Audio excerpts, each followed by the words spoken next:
Hi, everyone. Welcome to the One Tree Hill weekly show. Let's see if I can get a filter on before Jules is here. There we go. That's a little smooth. Smoothie, smoothie, smooth. There she is.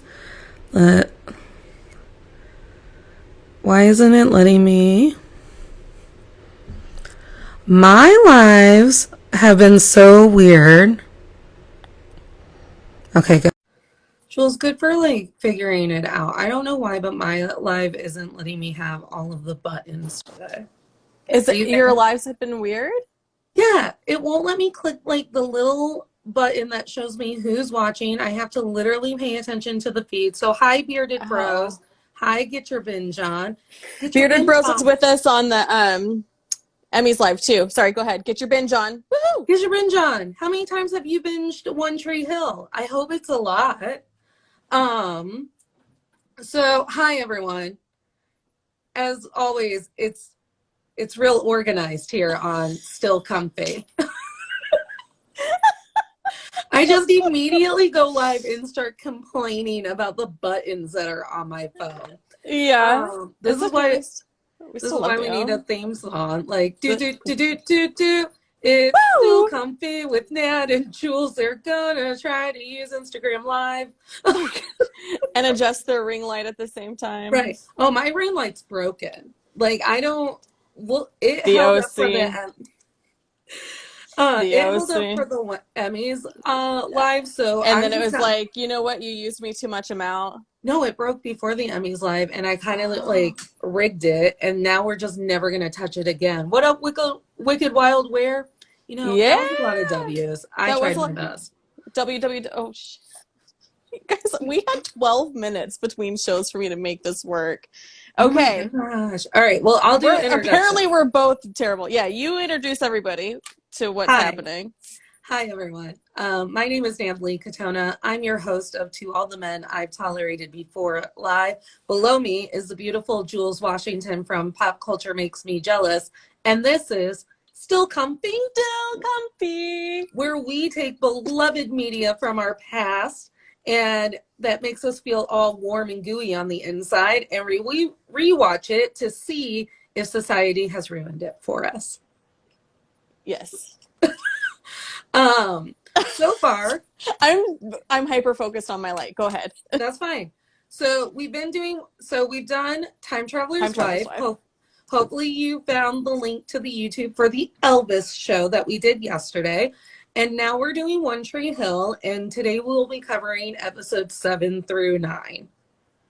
Because Jules has Yes. never seen One Tree Hill before. I'm just vamping at this Okay, I'm point. ready. I'm ready. Do you I've need me to never sing seen the it. song? You know, Well, you know the rule, everybody. Every time Natalie sings, if you're new here, every time Natalie sings this, the theme. You mean this every song? time Natalie I don't sings, want to be anything other than what I've take a been drink. trying to be lately. All I have to do is listen to me, and I got peace of mind. I don't think those are even the words. I don't know either, but every time Natalie sings the theme song, we take a drink of whatever beverage is nearest our hands. That is a game we play because Natalie loves this theme song. I love the theme song. Yeah. I love the theme song. I Also, watched the whole intro. whoever told me Chardonnay is good is a liar because Chardonnay is gross. The only good wine is a sparkling sweet white. I'm so disappointed in my beverage choice now. I'm drinking water I also have water. because I've come to find out that shows are the only time I'll hydrate myself. Shout out to Rogue Brewery. Best beer I've ever had. Shout Well, out to the one of them. galaxy Yes, on did the you see the waterfront. pictures from NASA today? No, I didn't. Oh, well, if you wanted to know what it was like to be in outer space, today was Did the a day to white do man go it. to space? No, they got some really cool pictures of like deep space. Ooh, It looked like a scene from fucking Avengers or Guardians of the the Galaxy. deep space. Right? I think I got that right. Anyway, why are we here?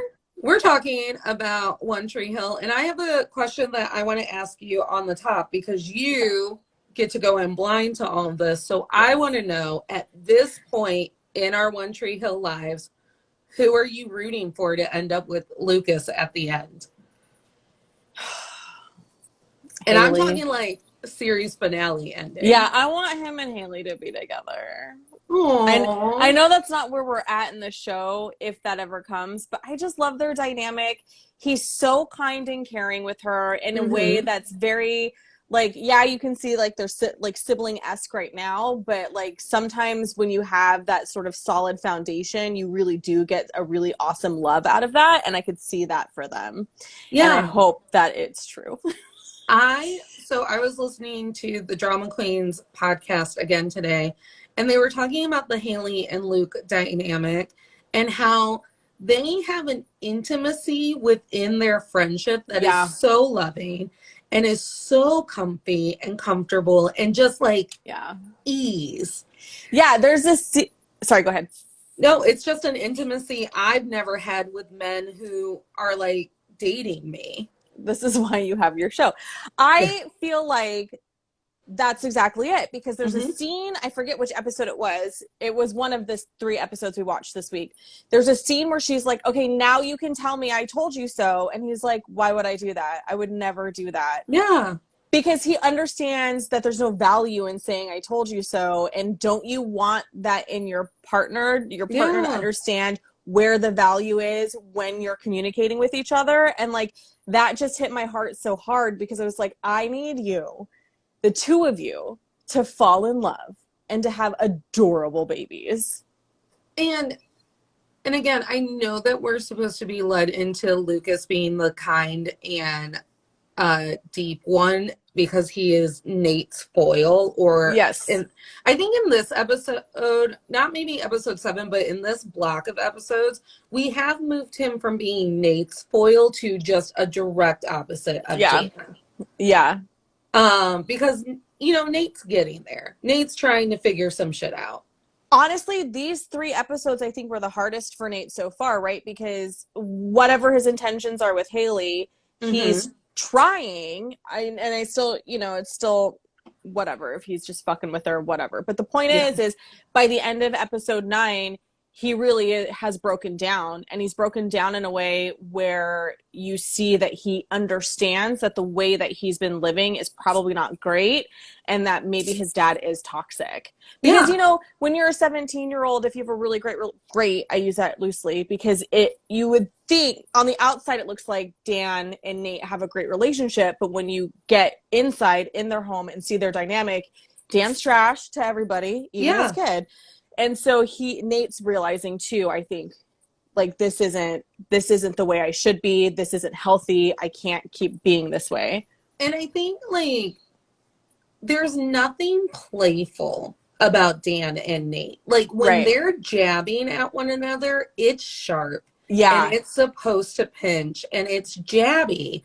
Yeah. But, like, when Lucas and Uncle Keith are like, or even Lucas and Karen, and sometimes Nate and Deb, there's a playfulness to that banter when they're making fun of one another or poking fun at themselves or whatever. And it's just not the same when it's Nate and Dan. Because Dan's too cruel to not mean the shitty things that he's saying to you. Cruel and arrogant. Like, he understands that he has power, and he understands that he wants to keep using it. Like, he doesn't want to let go of any of the power he wants. Sound familiar?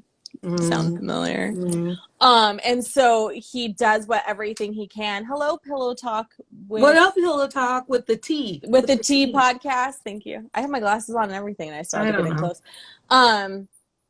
And that breaks my heart, because that means that no one is ever going to truly want to have a relationship with Dan. Not that that's a bad thing or a good thing. It makes me sad for people who feel like they have to be manipulative and controlling to have relationships with people. Hi, Bree. Hi, Bree. The thing of it is, for me, is at no point does it have to be that way. Yeah. Because Dan and Nate could have had a really great relationship built on this basketball love. Or fucking anything else. Being brunette.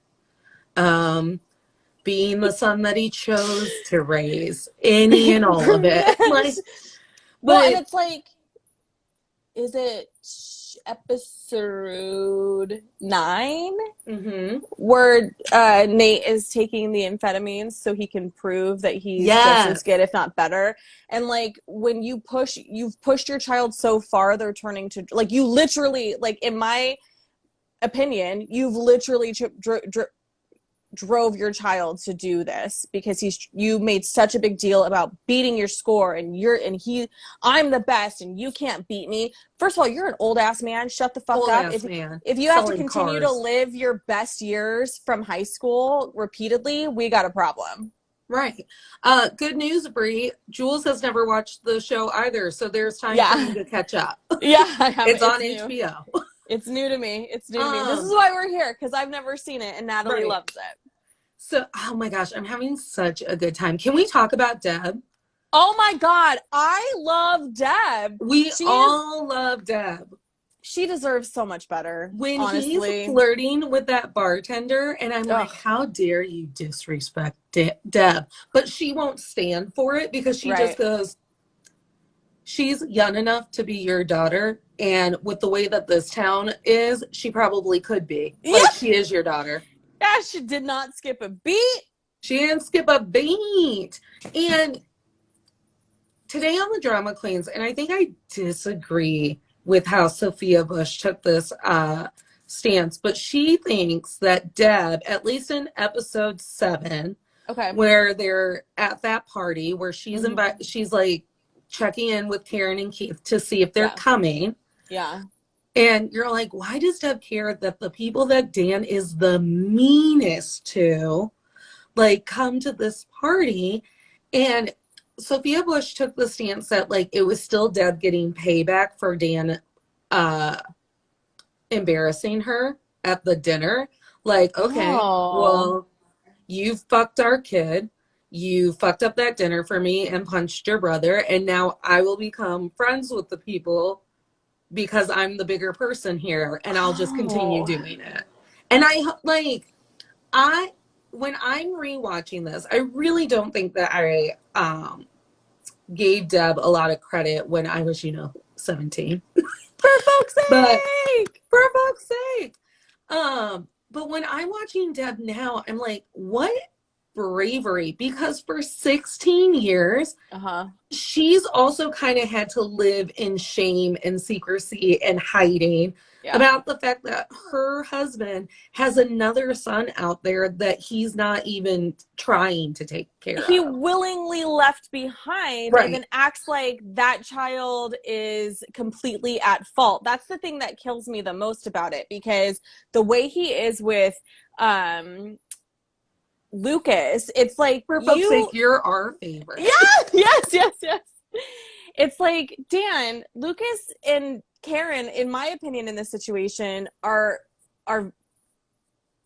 the victims or the innocent party, because you made hella promises to Karen and then backpedaled at some point, and she had no idea that you were going to backpedal. She had no idea what was going on in your life because you cut her out like she was the plague, and from what I can tell, she doesn't seem like the plague to me.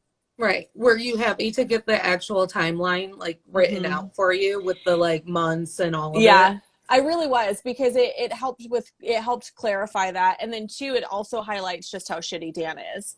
Yeah. This damn internet. It's me. It's always me. It's me. And the sons will catch the sins of their fathers. That's so wise for folks' sake. It really is. Because that's what ends up happening. Yeah. Like, and I've said it before on this live, I'm constantly asking myself all the time, like, what am I still being punished for? And did I even do it? Yeah, same. We have that conversation all the time.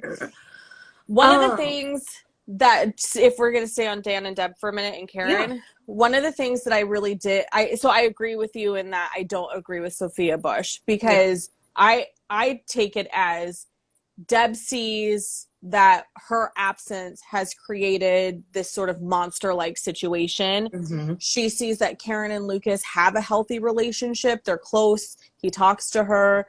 They, he's a good kid. He's, does well in school. He's a reader, whatever. And he can read, because we know that that's the bottom standard for me. And so she sees them as like, you know, that could have, where did she go wrong, but what happened that she couldn't necessarily have something similar with her in her harmony in her family. Because she's I feel playing like damage control every time she comes home, bare minimum is literacy. Yes. Yeah, it's true. Maybe one day I'll publish my dating list, but literacy required. But honestly, like, she's in constant like damage control. She's like, when I see Deb, she is the person saying like, none of this has to be this way. Yes. And I think she literally says that. Yeah. To the point where when Karen goes, there's no way I can leave the country, Deb is like, I will make it so you can leave the country. Between me, Lucas, and Keith, this will be fine. And I'm like, if only we had Lucas, Keith, and Deb in our corner, the things I would have accomplished. Seriously, Lucas and the whole, oh, Mom, I bought you a plane ticket on the emergency credit card. I was like, don't cry. Yeah. Don't cry. That's the kindest, sweetest thing, because there's something validating about your child realizing like, oh, you did everything you could to make sure that I had a good life. And it may not be, because earlier in the earlier episodes, if you'll recall, which you will because you love the show, Lucas went on that tirade about how like they have all this stuff in their house and the beach house and all this blah blah blah, material shit that doesn't matter. And Karen's like, great. And then the growth that Lucas has between that point and this point, and recognizing that like he got the better deal. And Dan immediately tries to undermine it, because to him, he's like, oh, Deb wants a project and she'll run a diner. Yeah, Deb's Diner. Deb's Diner. Karen's Cafe. Right. And she's like, that's not what it's about. Honestly, there are so many instances where I go, and that's where I would have filed papers. Yeah. And I know it's never getting better. And I'm like, that's where I would have filed papers, Deb. He thinks that the only reason you're helping out Karen isn't because women support women, but because you just were bored. Yeah. Because he made you give up your job. And it's a dig at him, right? Like, he assumes it's a dig at him because she's helping Karen. Like, what do you think you're doing? Yeah. How dare you do this to me? He's such a narcissist, and he's so manipulative to the point where it's just like, I can't believe Nate is even salvageable at this point. But by the end of episode 9, you're just like, okay, Nate is salvageable. Thank God. He's trying. And okay, but I want to sound like I'm shouting, because I feel like I'm shouting. Okay. I want to talk about that actual party, because that episode was really hard for me. Because the party, episode 7, the Dan basketball party, the stupid fundraiser he's doing. Okay. Yeah.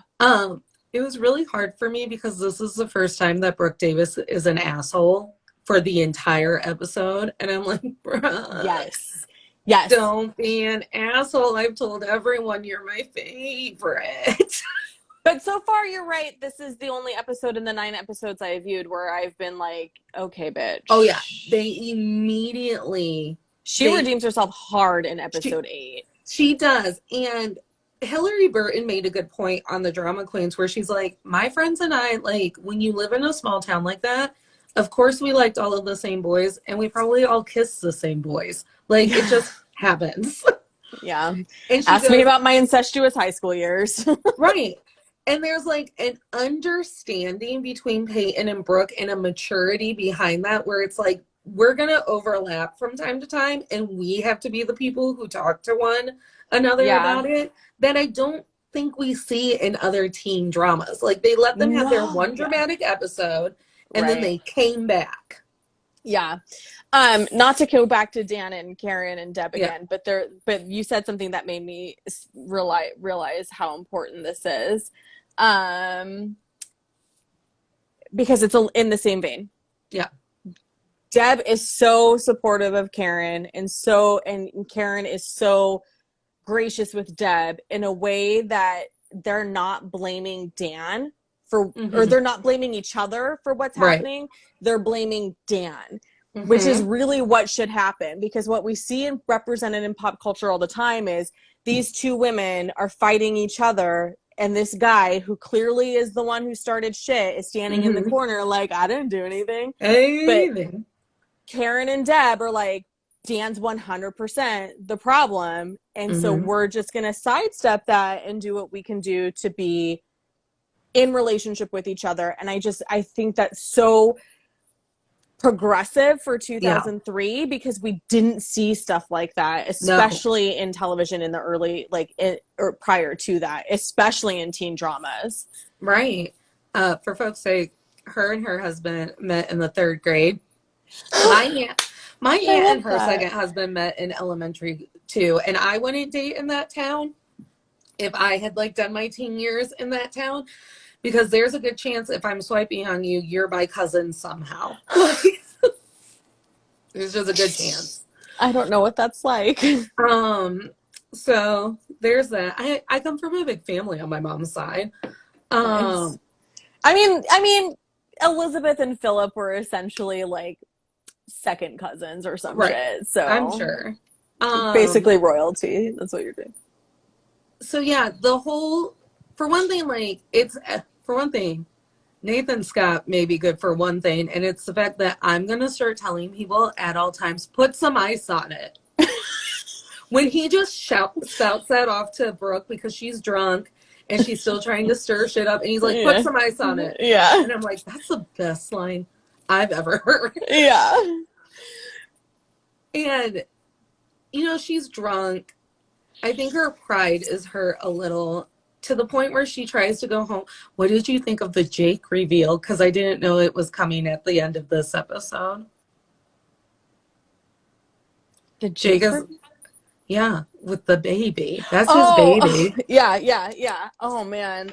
That's his little girl, Jenny. Jake's the best out of all of them. Yeah. So Brian Greenberg, I told you last time, was in this show called October Road. And then, as I told you over the weekend, I vowed to watch every Chris Evans movie I possibly could before my child got home. And so I'm watching The Perfect Score, forgetting Brian Greenberg is in that movie. He's so cute.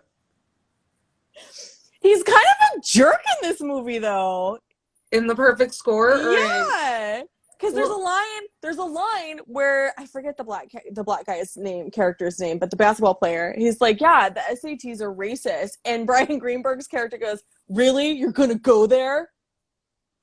Okay. Well, you know what? I like Jake. Jake's the best out of them all. We do like Jake, yes. He's so cute. And I think, again, what sets the show and some of these characters apart from other shows that we've watched is the choices that they make. Yeah. I don't know how many men would have seen Brooke Davis on a platter and gone, my mom's watching my baby, but I got to get home to that baby. Yeah. Yeah. Because he brings a different level of wisdom to the show that the other teenagers don't necessarily have. Yeah. Because of that scenario and being a teen parent and knowing what that's like. And it makes sense to why in the earlier episodes that he's like, I'm glad I gotta go. This works. I'm late. I'm leaving early kind of shit. Yeah.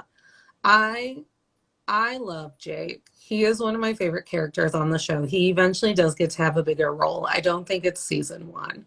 Oh. As we know, we're going to watch every single season. We're going to watch every single season. I'm also on Team Haley and Peyton. Their friendship. Yeah. Because it could have been really hard for Haley to bridge that gap because of the Nathan of it all. And Peyton's like, whatever, he mistreated me. He might mistreat you. We'll just roll the dice. But I do love how she, checks in with her about it, too. Yeah. Again, a healthy representation of a relationship when you have exes involved and it's a small community. She's just because what was it, episode 9 when they're having the conversation about Haley's she doesn't explicitly say she's never had sex. Peyton figures it out. but just having that conversation, the two of them, and she's basically reaffirming, like, don't do what you don't want to do. Right. Well, and then Haley plays that off so cool too. She doesn't cower under it. She's like, yeah, so like she's Yeah. very Haley about Yeah. it. And I think what's the coolest part of watching or listening to the Drama Queens podcast is how much they took seriously their like responsibility of what kind of role models they could be Oh, for I love young that. women. Yeah. And they fought a lot against what would happen in the script. And they'd be like, when Brooke doesn't remember that it's Peyton's mom's death day, like Sophia Bush said, that's not how girls operate. Like, it's not like she would have caught on eventually to what was happening on. But then Sophia Bush also does a really great job of explaining that, like, sometimes to move the plot along, you have to suspend disbelief Yeah. about how Brooke's going to be an asshole sometimes, Yeah. or she's going to be self-absorbed and miss out on her friend's mom's death day or whatever. And then Hillary Burton's like, it's also pre-Facebook. No one was going to give Brooke a reminder that my mom had died. Like, yeah, that's actually a really good point too, because you, like, how many birthdays do you remember without Facebook? right. How many memory, ow, buckets, I just hit my elbow. Sorry. You're okay. It hurts really bad. Hold on. I'm so All right, sorry. here, I'll just sing the song while you recover.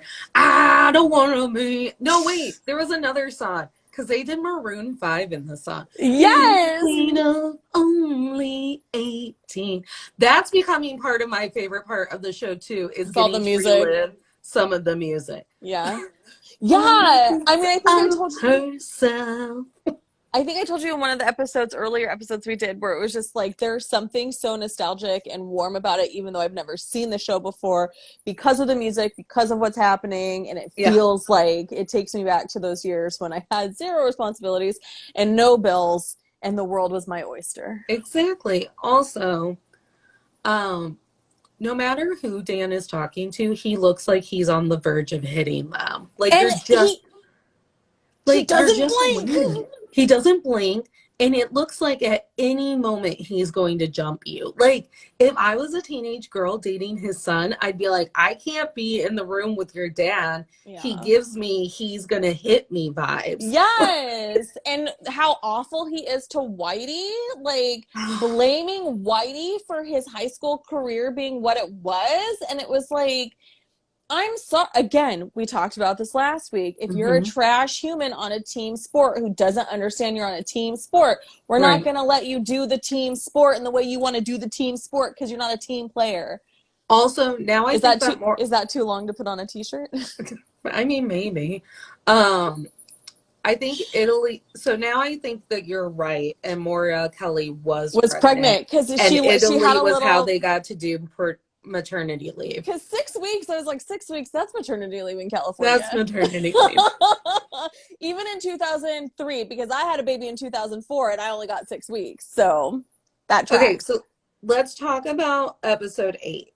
Where, oh my God, girl. In juxtaposition to episode 7, where like Peyton kind of has a meltdown because she wants to jump Lucas and he brings up feelings, so she's the one to dart. That's normally not a dynamic that we have happen. And that broke my heart for her because Lucas would just love her so hard, and that's just the sweetest. And Brooke's being an asshole, and Nate fucks up with Haley. Well, actually, Brooke kind of fucks up with Haley.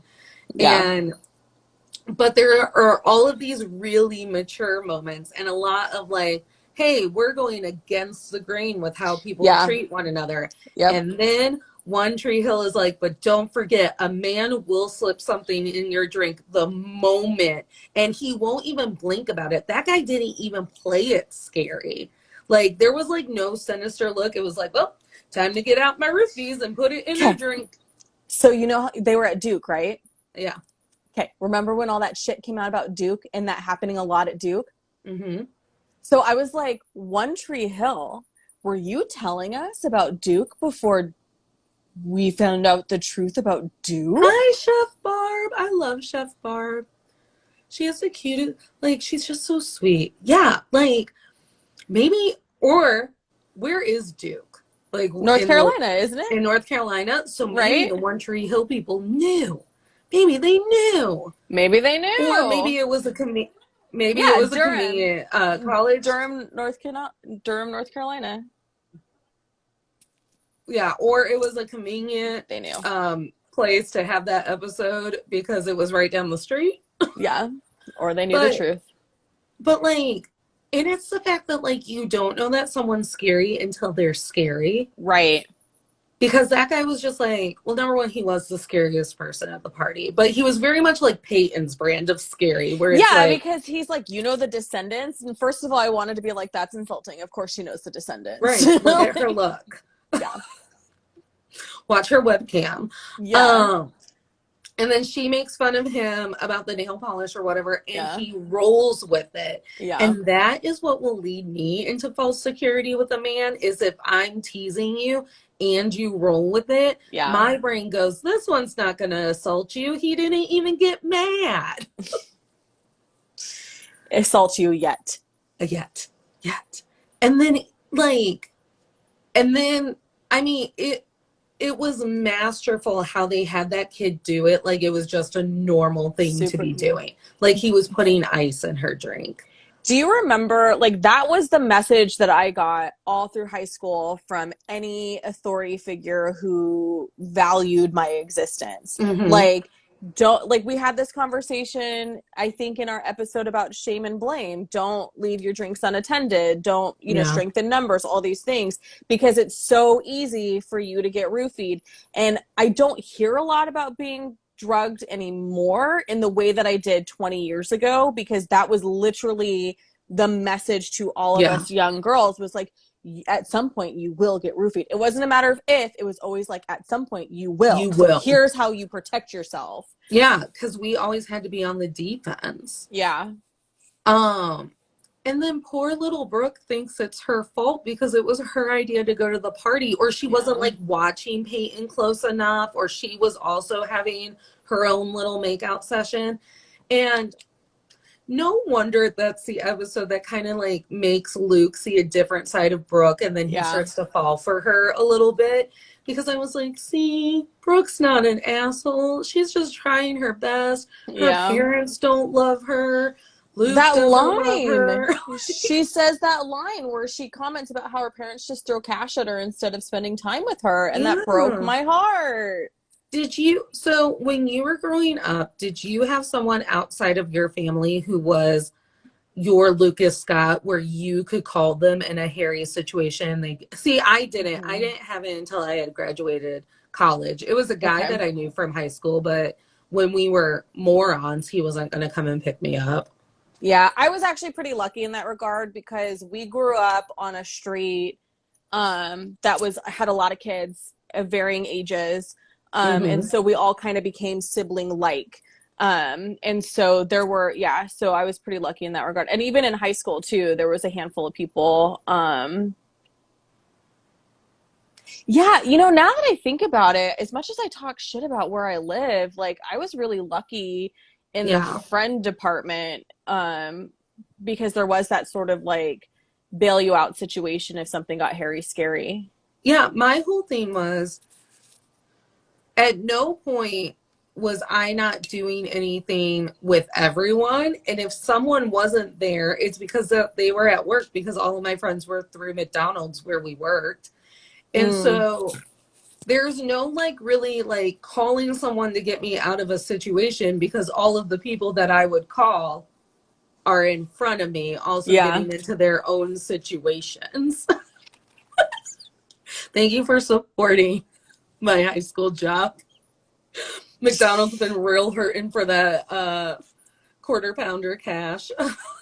But, and I guess that's not fair, because I don't even know if I ever had this guy's number, but there was a guy who was like a clean cut guy who I think I would have never called him, because who would have wanted to admit to him that I got myself into a scary, slutty situation? Like, because he was like that guy who was so pure and so nice and so sweet that I would never want him to know that I had fallen from grace and now needed to ride home. That's interesting. And I think it says a lot about who Lucas is that Brooke immediately Yeah. called him and not Nathan, the man Well, who slept with Peyton. well, he even asked her, remember? He's like, why did you call me? And she's like, because I knew you'd show up. Yeah. Why didn't you Mm-hmm. call any other guys? Because I knew you'd show up. And like that again, I'm biased, but when women raise men by themselves and without any undue influence, we tend to get better men. And it's the fact that he did it to completion. It Yeah. wasn't he just showed up and threw Peyton into a car, dropped her off, and told Brooke good luck. He got there. He went, and the med student was like, we need to know what she took. Yeah. And also shout out to that stranger woman. I have been Yeah. that stranger woman who walks up and goes, what's going on with you? Because we all stick together because Yeah. we know better than to turn our backs on each other, because you don't want to be the woman sitting on your couch looking at the news and you're like, shit, I saw that woman last night and I could have been helpful. Mm-hmm. And she's like, we need to know what she took. And Lucas was like, show me the room. And he kicks in the room and he strangles that guy until he shows him the roofies. Which is like a lot of balls for a junior in high school to what, maybe Mm-hmm. a freshman or a sophomore in college? He even says, go get your RA. Yeah. And then he stays on, and then like Keith tries to be pissed about it, or Karen tries to be pissed about it, one of them, and he goes, what was I supposed to do? Like, Brooke was also kind of drunk. Like, I didn't want to leave Brooke in that situation, and someone needed to be watching Peyton. Yeah. Such What a a good girl. guy. I know. Such a Can we good guy. clone him, please? Like, I like him so much more now. Remember how I was like, yeah, Tristan from Gilmore Girls, I'll follow you anywhere. No, Lucas from One Tree Hill, I will follow Yeah, you anywhere. I told you. And then there's the Haley and the Nate date. And first Yeah, off, which I thought was really cute. Dan, Mr. never got to be a basketball superstar, but took Dev's parents' money to own a car dealership, giving shit about Haley's family, because this is the only context I think we've ever gotten that maybe Haley's family doesn't have a lot of money, but it's probably because they have a lot of kids. But he's Yeah. like, oh, he just works out at da-da-da-da. And Dev's like, is this who you're being today? Like, what the hell? Yeah. And then when Nate gets embarrassed of her because that idiot Tim walks up, and I was like, look at your friend Tim. There is nothing that you should be ashamed to tell that moron. Yes. But I do love that he redeemed himself later, Yeah. when his friends walked up to him and she's standing there and he's standing there and then he's like, Haley, what up? So it's like, okay, that's nice. Right. Like, you made it better, sort of. You shouldn't have been like that to begin with, but No. at least, but you're also 17, your brain's not fully developed, so good on you for learning. Yeah. And then, like, I don't know, like the whole, okay, I think it's when, are you frozen again? No. I spelled a word wrong, so I was trying to figure out what my notes said. There are so many red flags still on that first date with Nate that I would have been like, oh, if I was Haley, I would have carried on to the next set of cards or whatever. It's when they're sitting there and it's like, I never had a nice date with Peyton. I never took her anywhere. We never ate food together. We only screamed and we only fucked.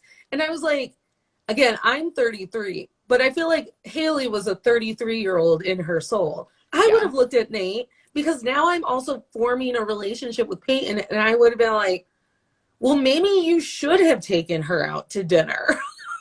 Maybe your relationship would have ended differently if you weren't a dick. Like, I don't want to be special in that regard. I want you to have a resume full of women who can tell me that you've always treated them like Lucas Scott treats everybody. Yes. I don't want you to be sitting across from me at a dinner being like, hey, baby, I've never taken a girl out for dinner. Never, ever. I've only fucked them and dumped them. And then I'm like, gross. Why is it so easy for you to tell me that? You should be ashamed. And go ahead. And then there was the whole, like, why are you only nice to me when we're alone? And I'm like, we don't date men like that anymore. Mm-mm. Like, Mm-mm. Not worth it. What? mm-mm. Because I think you told me he's the youngest one and he was the only one who was like actually 17. Yeah. And so in this series of three, I noticed it, and like you can tell Yeah. because there are certain things that he's just not super comfortable with acting in, which is fine. It's fine. But I don't think I noticed it until you called it out. Until you Yeah. called out the age difference. Yeah. Yeah. Um, Also, and we only got to see a glimpse of it, but I am so happy that we're entering into the Mouth and Brooke part of the show where they become friends. Minkus. I love Mouth. For one thing, like, I don't think I thought that Mouth was very good looking when I first watched the show, but I was like, Mouth is like, for being the dorky kid and for being Minkus, like, he has Yeah. really grown into himself. Yeah. Yeah. So I love, like, when Brooke's like, oh, they used to call me Mouth at summer camp because I slept with my mouth open. I was like, Yeah. I can't wait for us to have more scenes where Mouth and Brooke are friends. And he's Yeah. so geeked that she's even talking to him.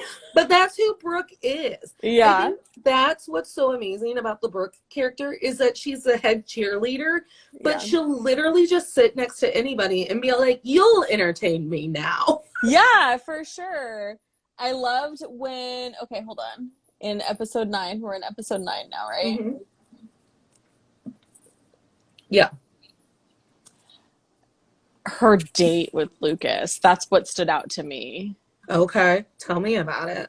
First of all, I can't believe we ever wore low-rise jeans. I'm so They embarrassed. talk about No, them all the time. They're no like, our wonder we zippers had, were this big. yeah, like no wonder we had body dysmorphia. And Like raging yeast infections. Like, you I'm couldn't have any sort of a pooch at all no. with a low-rise jean. Now, luckily Okay. for me, around when low rise jeans were in, so were like bell bottom glitter jeans. So I was like, I'll just lean Oh, into this trend.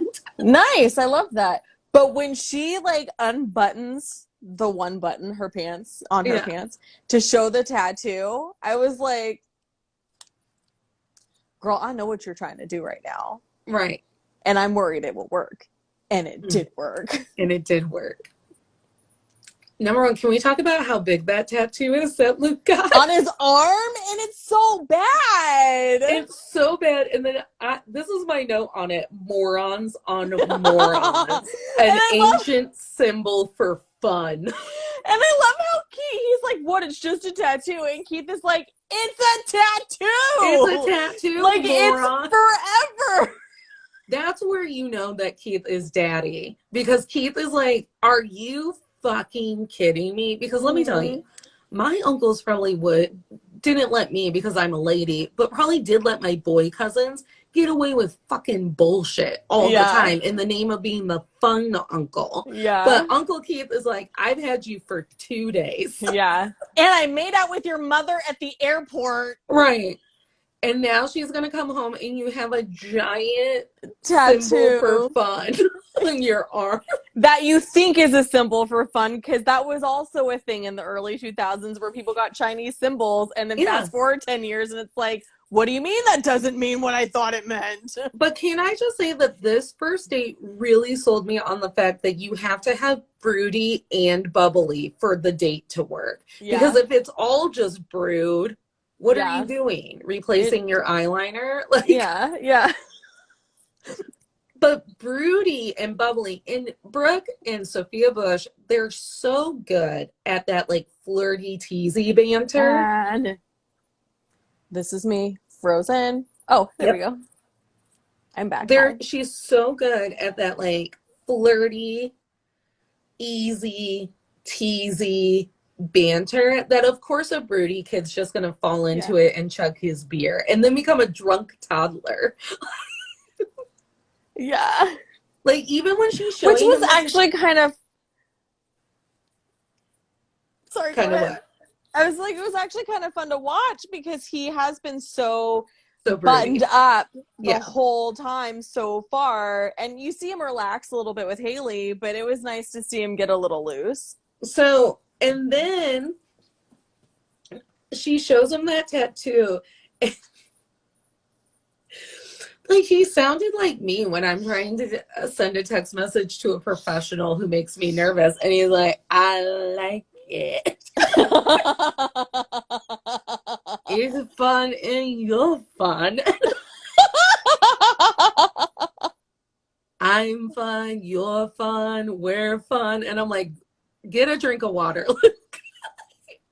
And he had one beer. And I'm like, is this Luke's first beer? Also, between the Peyton and the Brooke like dates or makeouts or whatever, I'm like, is Luke also like inexperienced? Remember, I told you we need to start a segment where we rate kissing. Yeah, he's a sweet baby, pure angel who's like, Peyton, if we're gonna do this, if you're gonna take off your top, then I want you, and I want all of you, and I want your. And then he's like trying to put his hand on her heart, but it's her boob. Yeah. Because we're not taught anatomy in America, so we're just like, around here. Somewhere around here. I want all of this. And Yeah. you're like, my mammary glands? And he's like, no, the boom, boom, boom. The boom, boom, boom. The boom, boom, boom. And then Peyton's instant regret. I wrote that down. Peyton's instant regret. Peyton's look of regret. That's what I wrote down. Peyton's look of regret. I remember being a teenager and being like, you should be fucking regretting this, moron. He handed you his heart and his soul on a platter, and you were like, Nate hurt me once. And then, like, Brooke's fun, and Brooke is the type of fun that I've always wanted to be. And I think I eventually got there. So then I'm like, yeah. And then Brooke's gonna get him, and fun girls never get anything out of these shows except for, like, name calling and like bad boyfriends. Yeah. Which makes me sad. Makes me sad. And then when she goes back to be like, hey, by the way, just kidding, and here comes Brooke, you're just like, ooh, this isn't gonna go well. No. I don't see this ending well for all the three of them. I will say that for as well as it doesn't go, somehow the entire time that Brooke and Peyton love one another above ever. Did I ask you last week if you thought that the reason why Brooke goes after Lucas so hard is because he is boy Peyton, and Peyton is the only person who's ever given a shit about Brooke? Oh, like, that's a really good theory. This is Brooke's way to date her best friend. Yeah. That's a really good theory. Because honestly, when you have the kind of intimacy that Luke and Haley have and Brooke and Peyton have, and you can truly rely on one another, that's all you want. Honestly, isn't it though? I mean, that's what I'm always telling people. We just want to feel safe, loved, and wanted. Yeah. And you see that with Haley and Lucas. You see that with Peyton and Brooke. Yeah, I've lived my entire life trying to be like, be my best friend and then fall in love with me. Look across this table and be like, who's been the prettiest all along? Natalie. Yeah, like, and she lets me take advantage of her. As I say, like a Harry met Sally situation, but without Harry being an asshole. Yeah, no one wants to date Billy Crystal. No. I still think it's funny that he was cast to be the whatever. Romantic lead. Also, I read all the time, where are my dates? I would love it if Ben would give me challenges that I already do. Like, Natalie, watch an episode of Critical Role, and then I'll let you do whatever you want for an afternoon. And I'm like, cool, it's done. I watched 3 today. Well, I think I've already mentioned that ruined the fantasy of meeting somebody in a bookstore. And being, because like that meet cute. Because I thought you meant me. So cute. Not you. You, the TV show, because that meet cute was so cute and every girl's fantasy. And then he's a fucking murderer. And Netflix knew. And Netflix knew. And I'm just over here like, cool, thanks. And you know who else ruined a meet cute that we all dreamed of? Fucking Fresh. The grocery store meet cute that they did. Ugh. Like, why y'all gotta ruin our meet cutes? Like, that's not okay. You realize you're terrifying a fraction of the population out of wanting to be married and contribute to the commerce that is what you're supposed to do as a married couple. You're missing out on my tax dollars, people. Okay, so back to the steroids. Can we talk Oh, about how like Nate licks that steroid and becomes immediately aggressive? It even yeah. hit his bloodstream and he's like, I'm roided and I'm angry. Well, I feel like that's very early aughts too, because there was such a message that was Oh my anti-drug, God. like a huge anti-drug message that we got all the time, especially about And that drugs were so easy to have that someone would just be at school and they'd walk up to you and be like, do you want this drug? yeah, yeah. And We you were supposed to say no. did you guys have this? We had drug sniffing dogs come to campus Oh all yeah. the time. Yes. And it was like, Especially when code red drills became a thing and it became easy for them to case your lockers. yeah, yeah. And it just was, I don't know, it was like, especially, okay, so episodes 8 and 9, big time played into the narrative that I heard all the time as an adolescent, which is don't do drugs and you will get roofied. Yeah. Well, and I think like the big message was, and it's all on you to make sure that this shit doesn't happen to you. Yeah. It's your fault if it does. Right. Yeah. Like your friends will walk up to you with drugs. You should say no. Yeah. Which leads me into Dan and Deb in this episode and how awful Dan is to Deb, and he's basically blaming Deb. Them. And For then he tries to kick her out. Yeah. And I'm over here like, oh, okay, yeah, Dan is exactly the system. He is the fucking system. It's the fucking He's system. blaming Deb because their son is the way he is because she was never around.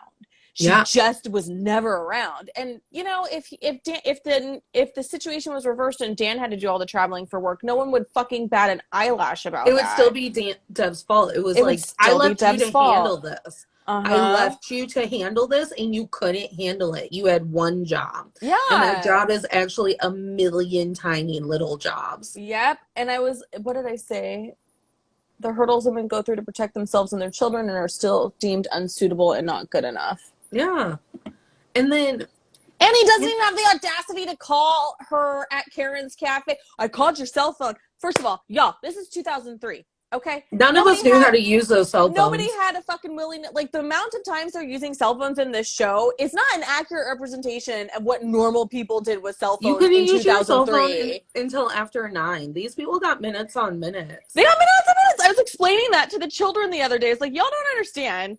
We had minutes, and if you went over those minutes, you got charged a lot of money. You know what I want to see? I want to see someone pop their phone open like this, and then with the tiny keyboard, or I want them to be on a Brooke phone T9ing.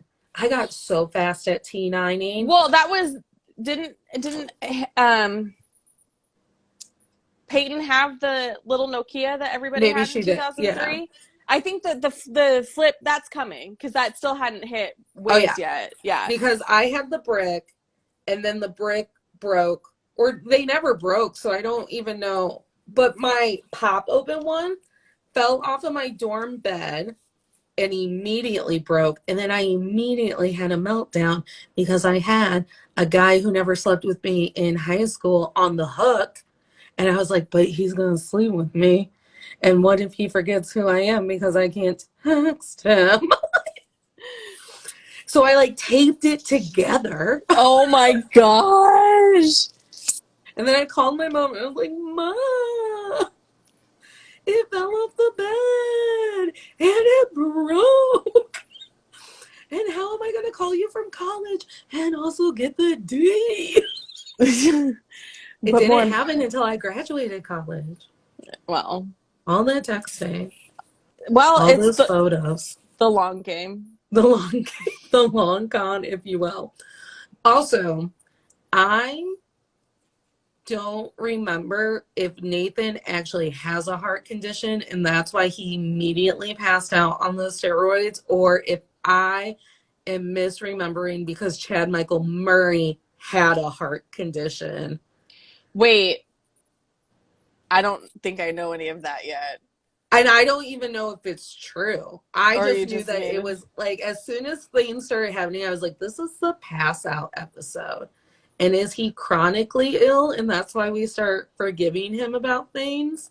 Or Interesting. for folks' sake, there's a whole episode. It's called Friendly or Friend Zoned, and it's about my 6 years of anticipation. Six whole years. You bring up that episode a lot. I feel like we need to watch it together, listen to it together, and have a reaction episode. Okay. Well, it's because I'm gonna have to go back and listen to it. Maybe I didn't catch that one. I don't know. And but you bring it up a lot. Now that we're doing One Tree Hill, like that was like peak him. Oh. Because he was junior year into me graduating college. Gotcha. Okay. So all of this is peak him. Yeah. And so it's all triggering. Of the ups and downs. Yeah. Okay. I take. I realized too when we were watching it, because when that conversation with Deb and Dan, and he's being a dick about her and it's all her fault, even though it's clearly Dan's fault. Always Dan's fault. Yeah. I realized like because it's 2003, so I was out partying a lot. Mm-hmm. And then 2004, I had the kids. So it was kind of like, no wonder I missed this show when it was. Yeah. You were, infantine. Yeah, I was busy. You were busy. But the Deb Karen stuff really hits. And I was thinking about it earlier. If I had watched this show at any other point in the last 18 years, would I have the same response and reaction? Because I'm in a similar situation. It's not 3 months, it's 4 years, but still, like the whole pitting juggling against each other and the juggling others and all of that, and the way Deb is, it's almost like, God, I wish that was my reality, because that was not my reality at all. And I think when you boil it down, they were both teen moms. Yeah. And if Dan had been better, there'd be no show. It would have been a like multicam sitcom. But literally, like, they could have formed some weird ass family. Yeah. And literally, like, Deb and Karen could have had an ally in being a teen mom. Yeah, 100%. And then, so the other thing that Deb said was like, she said something to the effect about like, oh, I didn't know about you until we moved to Tree Hill. So then I'm like, well, when did they move to Tree Hill? Right, yeah. How long was Dan literally lying? Yeah. I think it was when Karen and Deb were still pregnant. That they moved to Tree Hill? I think so. Because I think Dan dropped out of college and was handed a car dealership. Okay. And Deb still went to college, maybe? I don't know. I know we're getting flashbacks that explain it all, but... Okay, we're not there yet, though. Yeah, I don't think that Deb arrived to, like, Tree Hill with a toddler on her hip and ran into Karen with her own toddler on her hip. Got it. Like, I don't Because how would they even know about each other, too? Because the boys don't even look like they could be related. I think it's truly that damn town and the Sherrys of it all just would have announced to Deb, like, oh my gosh, the drama queens pointed out that they like groomed Sherry to look like Deb. Yeah. Because like Deb is the epitome of Tree Hill. Yeah. So all of the cheerleaders look like carbon copies of Brooke, and all of the nasty moms look like carbon copies of Deb. Like bargain bin Debs and Brooks all around. Everybody. Okay. Yeah. So, go ahead. When Nate is having his aggression fits, I think like that's the first time that like Nate has ever gotten to like lean into how angry everything makes him. Yeah. I don't even think he likes playing basketball anymore at this point. He just watches his dad be a dick to his mom all day. And when then his dad's like, it's your fault. You're not playing the basketball you should be playing because you let Whitey add that kid to the team. And you're like, what? kind of logic? You didn't What? murder your brother so you could start. Yeah. It's like, I'm uncomfortable with this. We're all uncomfortable. We're all uncomfortable. I love this show. I love this show. Yeah.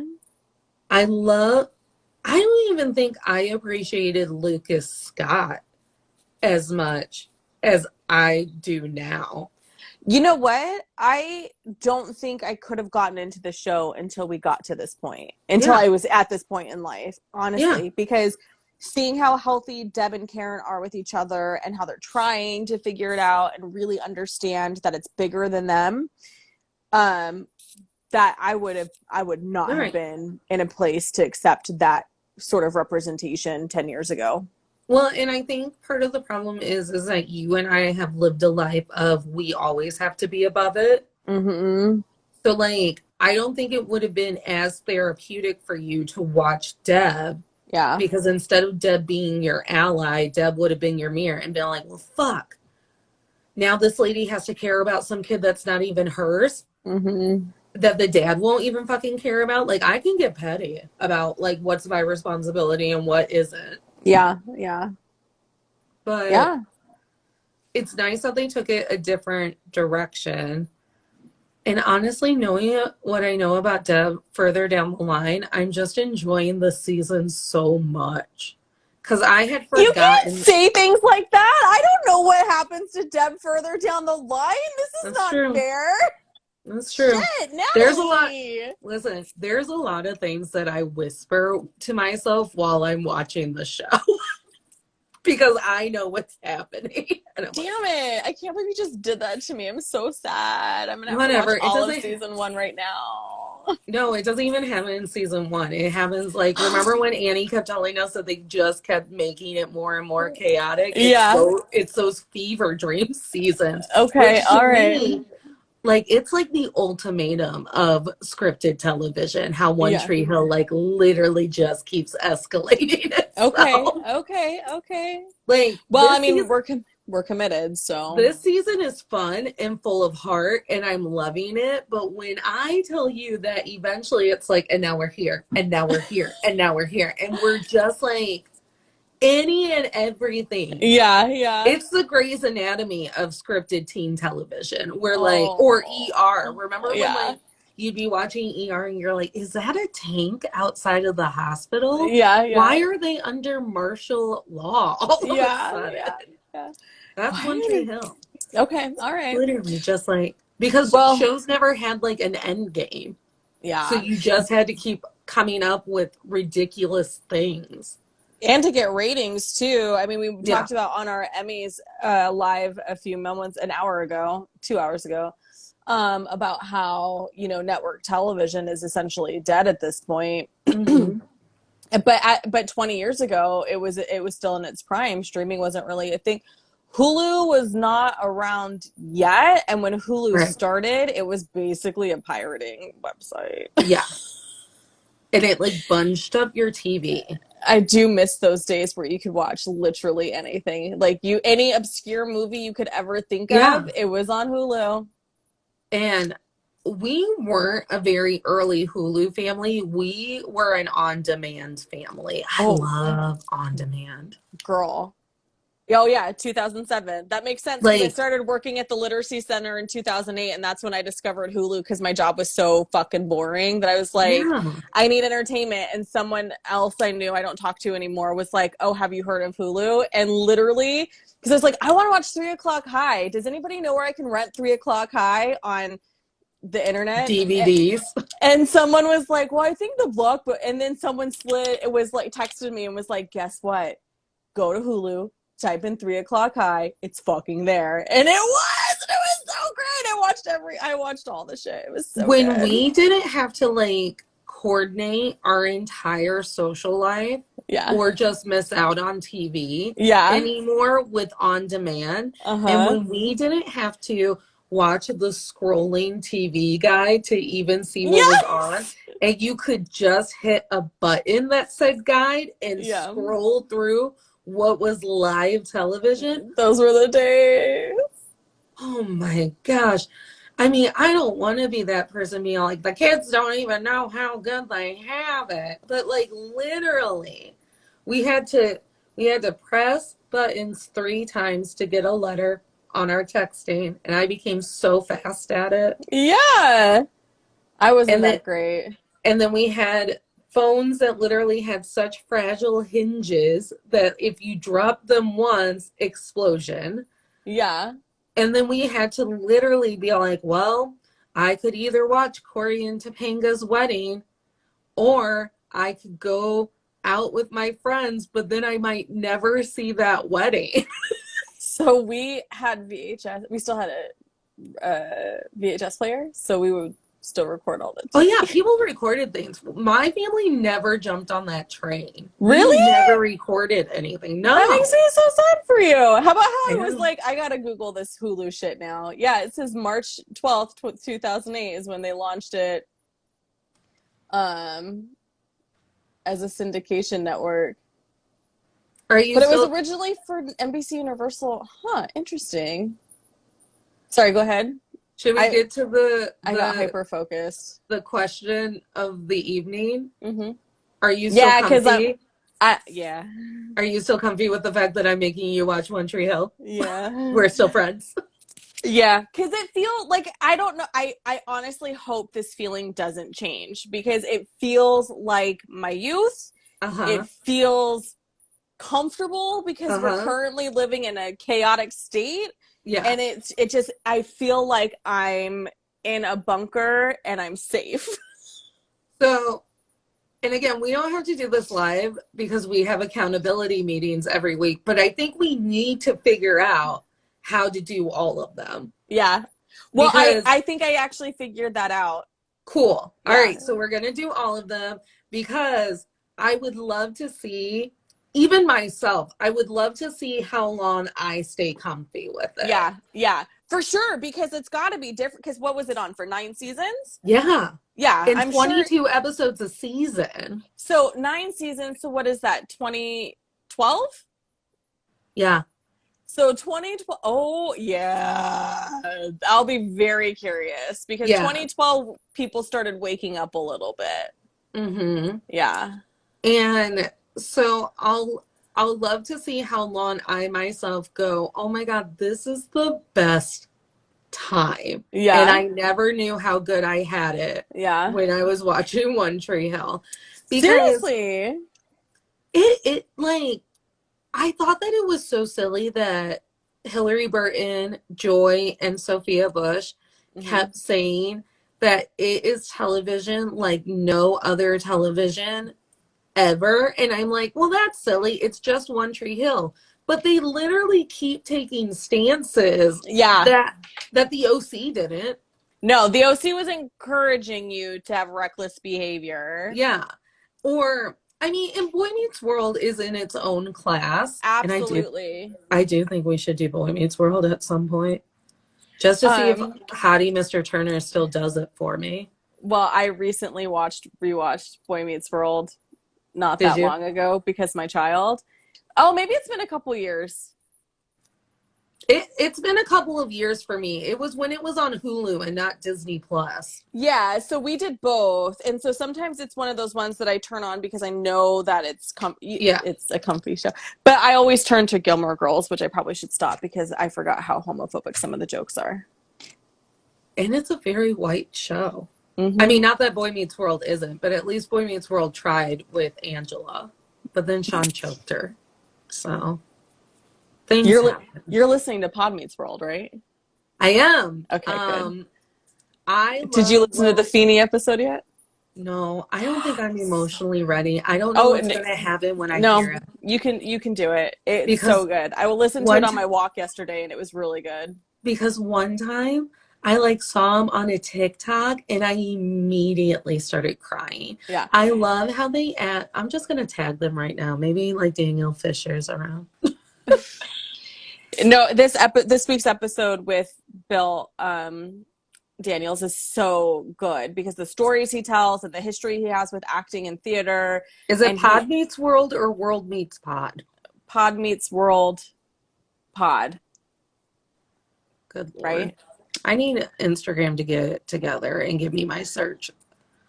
Hold on. I'm gonna tell you right now. Did you already tag him? No.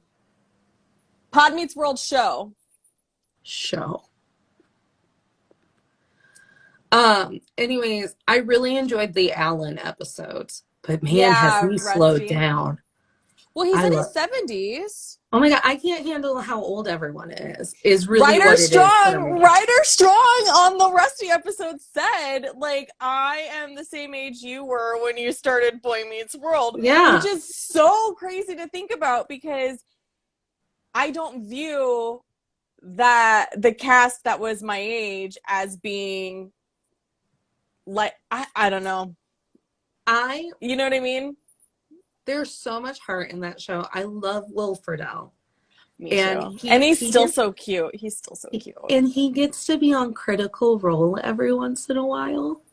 I love this. And honestly, that's what I texted him one time in the DMs. I was like, Danielle Fishel said something about like she's hoping that rewatching is fun because you never know. And so then I told her that we were doing this, and I'm like, you'll find out that like rewatching is like fun for all the right reasons, but also not fun for all of the right reasons too. Yeah. Like you'll just end up learning so much about yourself. Yeah. And I love how they always talk about too how this episodes hit differently now that they're older and parents. I know. And then they have Ryder's little boy. He's so cute. I can't wait for them to have Hottie Mr. Turner. I can't but do you think they'll have Mr. Turner? He got to be on Girl Meets World. Well, I don't know they could get back for the show. I don't know. They tell you to send emails with questions and suggestions, so we should just spam their inbox. Bring back Hottie Mr. Turner. Bring back Hottie Mr. Turner. That's me. I used to refer to him as Hottie Mr. Turner while I was naked in someone else's bed. Because if I'm giving a hand job, it's only because I get to watch Hottie Mr. Turner and not get bored. So, and you know what, Jules? This is my Instagram, so I get to admit whatever I want to admit. Yes, you can. I wasn't saying that you couldn't. But I saw your face. I was like, I'm the Brooke Davis. Hand jobs are boring. So you might as well watch Boy Meets World. Because he had all the DVDs. It was still when we had to watch it on DVDs. So I'd be like, put on a DVD of Boy Meets World if this is what I'm doing. And I'd be like doing it, and I'd be like, hell yeah, Hottie Mr. Turner. And he'd be like, excuse me. And I'm like, can you put it on season 3, episode 2, 30 seconds in, please? I'm like, sir, I'm cramping at the angle that I'm trying to watch my show and service you, so you can shut your mouth. I was a delight to date, and that's why I have a show called To All the Men I've Tolerated Before. I don't generally feel like a prude until I say something and then you're like, I'm like, oh, I would never say that in public. Did I tell you what my friend Stephanie said when I told her that you were worried about my nudes getting leaked? Now that we're public figures. And she was like, if that man saved your grainy ass nudes from his flip phone through different iterations of technology and had to put them on a fucking hard drive, then that's the biggest compliment you've ever received. And and I went, I'll thank him during my Emmy speech. Full name and everything. Because he believed in me, and he believed in me so much, he saved the pictures of just my boobs in a Lane Bryant bra with my head cut off. Just this shot. Was the bra cute at least? Who's really to say? With my department store bra. Who's really to say? I don't even think it mattered. So stupid. Send me a picture so I can think of you. Okay. Then it's like me doing this. We have selfie sticks. Ensuring your face isn't in it, so that way, if it ever did get out, no one you could plausibly deny Right, it's you had to like you. literally like this, everybody. Just like that. I love when the live just becomes our FaceTime call and I just start admitting things. That's how we know we need to end the Our show and move it witching to the hour DMs. of the live where it's like, who else used to give hand jobs while watching Hottie Mr. Turner? Anybody?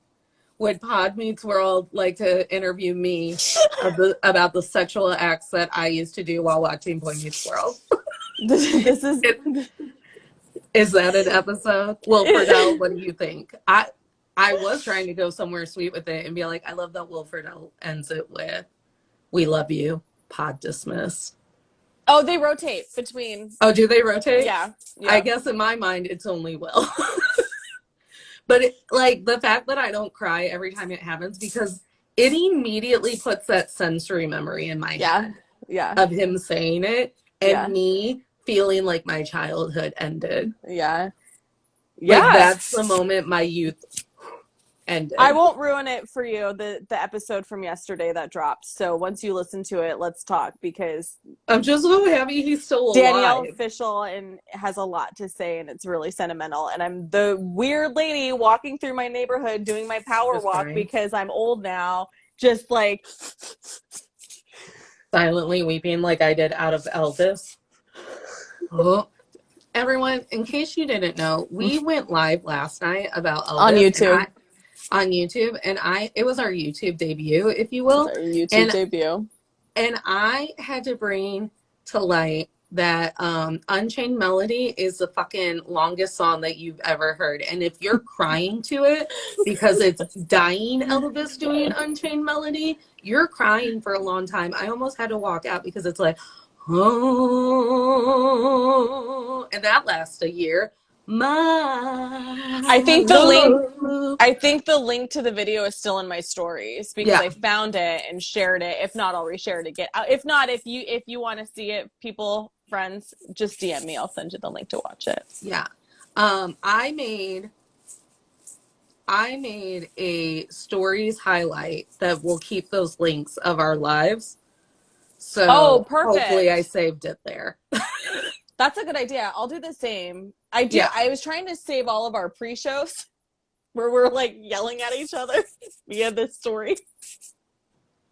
Well, because I think those are hilarious. My favorite is right before the YouTube. Everyone, now you're just seeing behind the curtain. Right before we go live on YouTube, I'm in the dead ass middle of a sentence to Jules, and she's like, "We have 13 seconds," and then I'm like, "What? Huh?" And then I'm like, "Hello, YouTube." I think the link to our YouTube last night is still in the stories too. If not, I'll make it a highlight so it's there forever, because honestly it was such a good show. Everyone Nothing is more nerve-wracking than a third-party streaming platform being like, you have 10 seconds to get your shit together, and then I'm putting you live on the internet. So when I was co-producing live shows for the community in which I live, we would literally have a ticker countdown starting at 5 minutes. So people would tune it out after a while because, I've got 5 minutes. And it is a long time when you're doing 5 minutes a countdown. Is an extremely long time. And then around 30 seconds, it was like, 30 seconds! Because no one's paying attention to the ticker. And you have to like get them to regroup. And then we didn't go to we went to a live feed, but it was a static image with a voiceover before we went to the talent. But still, it was just like, why do we do this to ourselves? I literally think I mouthed to you on YouTube. Yeah, I think so. Because I wasn't sure, because every platform that you can go live on is a little different. And every third-party app that helps you sort of support. And people, you know what? We got to get out, because these people don't care. They don't give a shit about my live production abilities and skills and experience. Well, I'd like everyone to know that I'm still very much comfy with One Tree Hill. And Code for hire. Who are we asking to hire? Anybody who works in entertainment, because I have the skills. I think Wasn't Mario I'm- gonna call I'm Oprah having a for moment. us? Yeah, Mario was going to call Oprah for us so we could have our own network show Oprah needs us. because we Believe it or do, not. because we're delightful. We're at that point now where I'm going to be unhinged. Yeah. So we got to go. Well, then let's tell everyone where they can find us. So I'm your Midwest Hollywood hot host, Natalie Katona of To All the Men I've Tolerated Before. This is my Instagram, so you did it. You found me. But you can find the podcast every Thursday wherever you find podcasts. It's called To All the Men I've Tolerated Before. It's that picture of me with the pink hair. And last week we did You're Not Too Geeky to Gatekeep. Spoiler alert, geeks are mean. And this week, Jules is the guest. And we're talking about how the blame and the shame game that we play in Hollywood also means that we get to shame one another.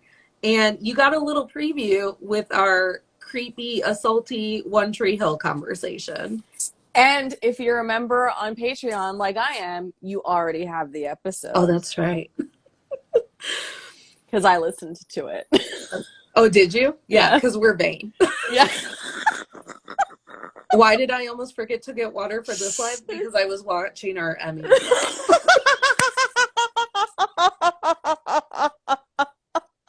It literally happened tonight. And I was like, I'm going to watch it. I'm just going to make sure that I did a good job. We always do a good job. I'm so funny. This is how vain I am. I am tagging myself in your comments. Y'all, I'll just do your shout out. Y'all, this is the Julia Washington. She is the host of Pop Culture Makes Me Jealous. Her podcast releases earlier in the week than mine does. Wednesdays. Wednesday. Yeah. So that way they can listen to me and then they can listen to you the next day. Yeah. I also get it on Mondays because of Patreon. This week she's talking about Steven Universe and something that's near and dear to my heart, graphic novels and the role-playing community. And not the sexy role-playing community, even though I look sexy while I'm doing it. We're talking the Dungeons and Dragons role-playing community, the one with swords and druids. That's what I play. That was my sword fighting. That was your sword fighting? That's how we used to tell boys not to cross streams in school. You just, did a hate crime. Oh my God. I didn't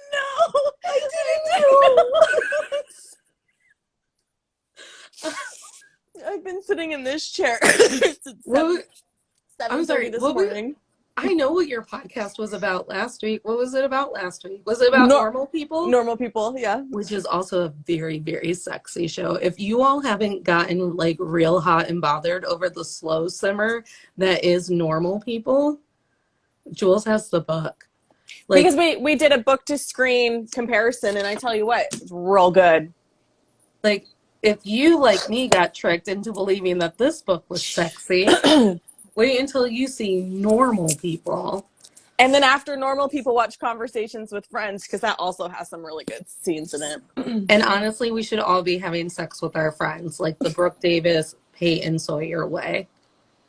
And that's where I'm going to leave it tonight. I don't have any friends in real life left, so better work on that.